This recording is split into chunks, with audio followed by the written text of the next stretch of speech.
Мачу-Пикчу шаар чалдыбары.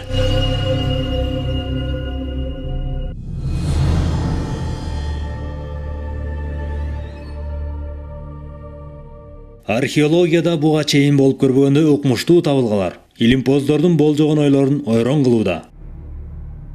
Мачу-Пикчу шаарын салууда бир да цемент жана атайы таш клейлери да колдонулган эмес.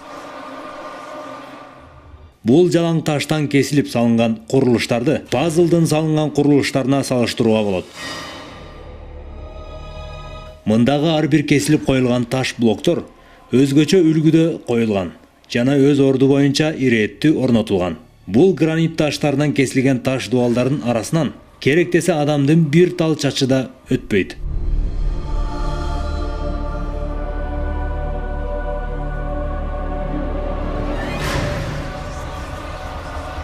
Азыркы учурдун илим билиминин аркасында дагы мындай так жана жогорку сапаттагы таштан шаар куруу мүмкүн эмес. Эгер андай болгон болсо, бул өтө кымбат жана узак мөөнөттү талап кылмак. 1911-жылдын июль айында Американын Йельск университетинин окумуштуусу Хейрен Бингем Перунун Урубам дарыясынын жээгинен жогору деңиз деңгээлинен 2450 метр бийиктикте жайгашкан байыркы таштан салынган шаар чалдыбарын таап алган. Бул шаар дээрлик джунгли токой менен курчалып калганына байланыштуу буга чейин белгисиз болуп келген. Мында сыйынуучу храмдар, пирамидалар, зор сарайлар, суу өтүүчү каналдар гранит ташынан кесилип салынган. Таң калыштуусу бул курулуштар математикалык тактык менен эсептелип курулганы азыркы кезге чейин илимпоздорду айран таң калтырып келүүдө. Андагы симметриялык тактыкта пропорциялык өлчөмдө кесилип коюлган таш устундары кайсыл аспаптын аркасында өлчөнүп, кесилип жазылганы табышмак бойдон калып келүүдө. Шаардын Мачу-Пикчу аталышы Түштүк Американын байыртадан байырлап келген инктердин сөзүнөн которгондо эски чоку деген маанини берет. Илимпоз Андрей Скляровдун пикири боюнча, бул шаар ошол учурда бул жерге жолоочулап келген инктер үчүн дагы ачылыш болгон. Алар капысынан кабылган бул зор курулуштар өтө өнүккөн, кубаттуу мамлекетке, же алдаганча илим билими жетишкен элдерге таандык экенин сезишкен. Бул шаардын ээлери ошол кездеги илим билимдин жетишкен, кубаттуу мамлекеттин кура алган элдерден болгон.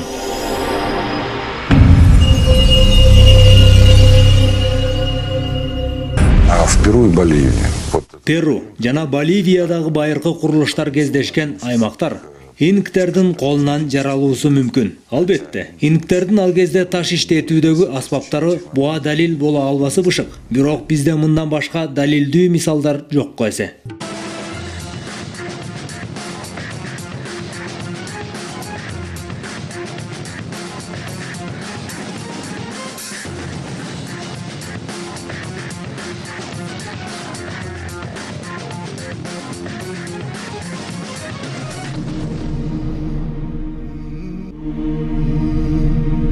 Инктер Мачу-Пикчу шаарын салган деген божомолду жокко чыгарган далилдүү мисалдардын улам бири айтылып келүүдө.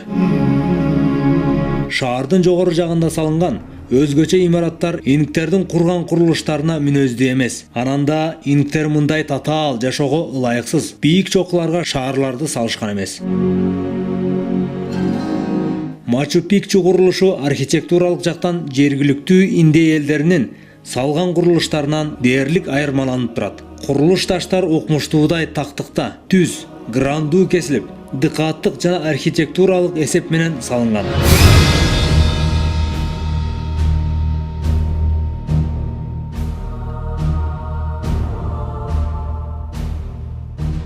Изилдөөчүлөрдүн айтуусуна караганда, инктердин мынчалык так, жылмалап кескен аспаптары болгон эмес.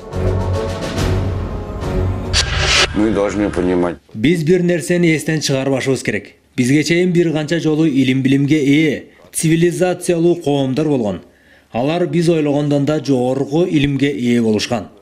Кээ бир коомдор узак доор сүрүшкөн, башка планеталыктар менен байланышта болгон.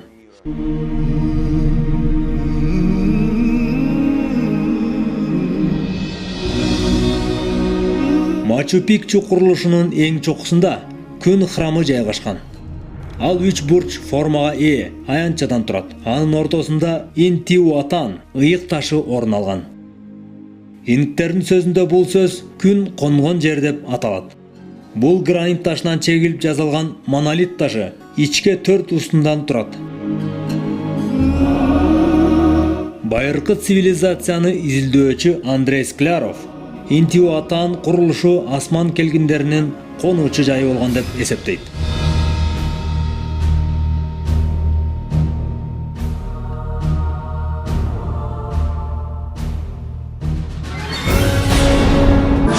Неких небесных колесниц. Кандайдыр бир учуучу кемелер учуп жүргөн. Анан ал кемелер конуу үчүн Интиуатан конуу жайын колдонушкан. Бул жер атайы учуучу аппараттардын конусуна ылайык жасалган болуу керек. Болбосо бул курулуштун дагы кандай мааниси болушу мүмкүн. Балким дал ушул максатта жасалган бул курулуш Интиуатан деген сырдуу атты алып жүрбөсүн. Анда кимдер бул күндүн конгон жайын курган деген суроо жаралат. Необычные небесные. Белгисиз учуп жүрүүчү келгиндерди азыр биз башка планеталыктар же келгиндер деп атап келебиз. Байыркы заманда болсо аларды учуучу кемелер деп аташкан. Албетте, ал кезде болжоо же болмуштардын негизинде айтышкан. Анда аларда кудайлар ар бери учуп жүргөн деген болмуштар айтылган. Анда ошол кездеги илим билимдин болуп көрбөгөндөй өнүгүүсүнө жетишкен улуу мамлекет эмнеден улам кыйраган. Эмнеге жогорку технологияга жетишкен элдин аспаптары, илим билими биздин доорго жеткен эмес. Илимпоздор буга жоопту эл арасында айтылган болмуштардан издөө керектигин айтышат.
Дээрлик бардык элдердин байыркы болмуш жомокторунда кудайлар жана желмогуздар тууралуу, кудайлардын жердеги аскерлери жана жер алдындагы дөөлөр тууралуу баяндар таштардагы жазууларда эл оозунда айтылып келген. Ананда жарык нур чачкан нерсе келген кемелер тууралуу болмуштар бар. Айтылгандай байыркы заманда адамдар чынында да жогорку илим билимге ээ болгондур. Балким эки кош цивилизация агымын башкарып келген чыгар. Өз ара эки цивилизациянын ыркы келишпей, ортодо согуш аламаты чыгып, бүт дүйнөнү өрт менен жалын каптап, жандуулардын өмүрүнө чек коюлган чыгар. Демек мындай болгон болсо, чынында да жер жүзүндө жандуулардын бүтүн баары кырылып жок болмок. Мындан улам дүйнөнү улуу муз каптоо доору болгонун болжолдоого болот. Как произошло 12... Канаданын геофизиги океле польшалык астронавт Людвиг Зальвер тастыктап кеткендей, мындан туура 17.000 жыл мурда чынында да жер жүзүндө согуш болгон жана андан бүтүн жандуунун баары кырылган. Дүйнөдө болгон бул согуш жердин огун өз ордунан козгогон. Жер өзөгүнөн жылган соң биринчи кезекте суу, дарыялар тескери агат. Деңиздер орун которот. Мындай кырдаалды көз алдыга келтирүү менен илимпоздор бир жыйынтыкка токтолушту. Дүйнөнүн эң тегиз калк отурукташкан жерлери жашоого мүмкүн болбой калган. Буга себеп газдашкан көө туманы бууланып, дүйнөлүк муз каптоого алып келген. Миллиондогон тонна көө газдары асманды каптап, күн нурун өткөзбөй калган. Мындан улам дүйнө жүзүнө жылуулук жетпей, муздай баштаган. Көлөкө баскан жерлерди айтпаганда, айдың ачык жерлердин аба басымы -50 градус Цельсияга барып калган. Мынчалык сууктан бир гана башка жактарга жер которгонго жетишкен жандыктар гана аман калган. Тагыраак экватордук аймактарга жер которгондор жашоосун улантышкан.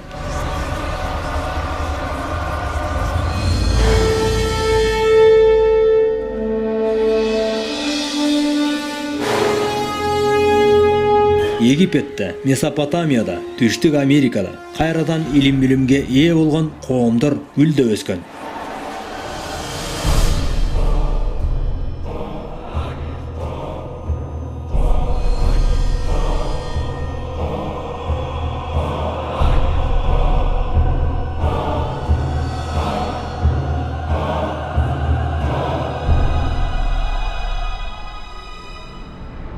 Мачу-Пикчу шаар чалдыбарынын курулушу өзгөчөлүгү жана сырдуулугу менен айырмаланат. Бул бийик тоо үстүндөгү таштан болгондо да, жердин катуу катмарынын бири гранит ташынан кесилип салынганы жана эмне максатта салынганы али күнчө окумуштуулардын баш оорусуна айланып отурат.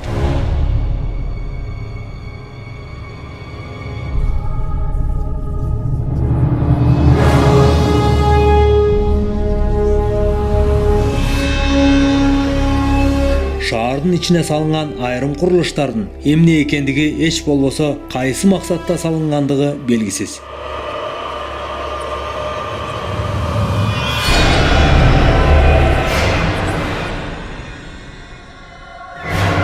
Мачу-Пикчу шаарынын географиялык жайгашуусу да жөн жерден болбосун айрым изилдөөчүлөр айтып, сыйынуучу жай катары салынганын болжошот.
Вполне вероятно, да, существовали. Дүйнөлүк деңгээлдеги жогорку илимге ээ болгон элдер, коомдор жашагандыгы толук мүмкүн десек болот. Балким керектесе ошол кезде ачык космоско дейре учууга жетишкендир. Атүгүл күн системасындагы жылдыздар тутумуна жетип учушкан чыгар. Анткени көптөгөн далилдерди асмандагы Марс, Венеранын тартылган сүрөттөрүнөн улам айта алабыз.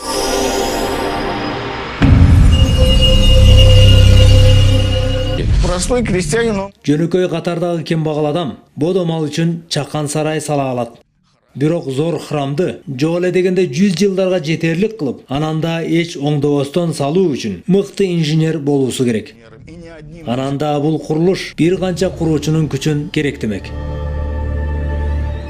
Байыркы болмуштарда булар кудай катары, ал эми кээ биринде желмогуз же асмандан келген келгиндер катары кабыл алынган.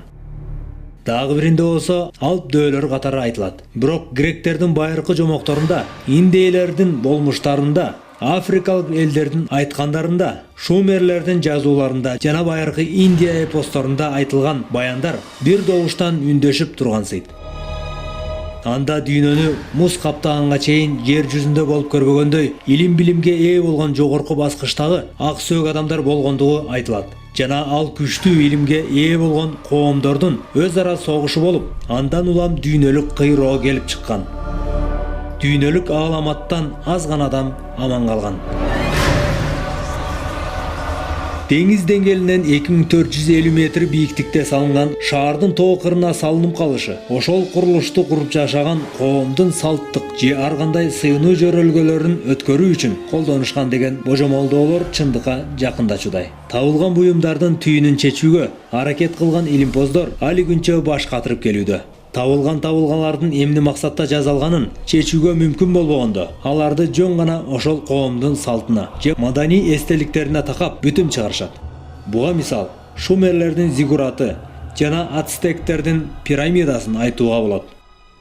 Булар жөн гана Кудайга сыйынган жайлар катары кабыл алынып калды. Бирок кээ бир изилдөөчүлөр бул курулуштар биз ойлогондон да такыр башка максатта курулгандыгын айтып келишет.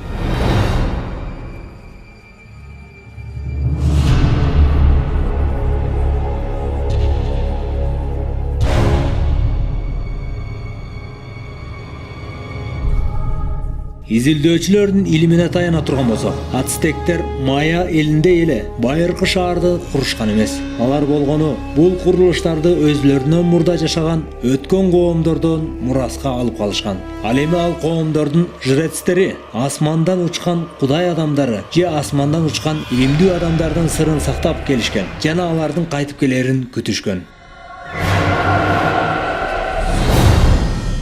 Айрым илимпоздор мындан 1000 жылдар илгери адамдар өз алдынча илимдин ачкычын ачып жашап келишкен. Ал эми азыр гана ал илимдин пайдасын 20-кылымда көрүүгө жетишип отурабыз.